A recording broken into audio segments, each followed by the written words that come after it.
আজ ছিল গণমাধ্যম কর্মীদের সঙ্গে মতবিনিময় অনুষ্ঠান। সাধারণত এমন অনুষ্ঠানে দেখা যায় নেতারা মঞ্চে বসেন, সাংবাদিকরা প্রশ্ন করেন, ক্যামেরা চলে, অনুষ্ঠান শেষ হয়। সবকিছুই চলে একেবারে গতানুগতিক নিয়মে। কিন্তু আজকের দৃশ্যটা ছিল ভিন্ন। গতানুগতিক সেই দূরত্ব ভেঙে তারেক রহমান নিজেই ছুটে গেছেন মানুষের কাছে। কেবল সামনের সারির সাংবাদিকদের নয়, একজন একজন করে সবার সঙ্গে কুশল বিনিময় করেছেন, কথা বলেছেন, হাসি মুখে হাত মিলিয়েছেন। তবে সবচেয়ে চোখে পড়ার মতো বিষয়টি ঘটল ক্যামেরার পেছনে থাকা মানুষদের সাথে। আমরা প্রায়ই দেখি খবরের নায়ক থাকেন রাজনীতিবিদরা, প্রশ্ন করেন সাংবাদিকরা, কিন্তু ক্যামেরার পেছনে দাঁড়িয়ে থাকা মানুষগুলো, যারা রোদে ঘামে ভিড়ে ঠেলাঠেলিতে ঘন্টার পর ঘন্টা দাঁড়িয়ে থেকে একটি মুহূর্ত ধরে রাখে, তাদের দিকে কেউ তাকান না। আজ তারেক রহমান তাকিয়েছেন।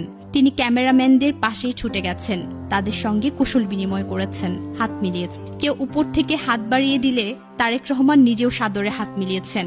সে মুহূর্তে ক্যামেরাম্যানদের চোখে যে আনন্দটা ছিল তা কৃত্রিম ছিল না, ওটা ছিল স্বীকৃতি পাওয়ার আনন্দ। আমরাও মানুষ, আমরাও গুরুত্বপূর্ণ।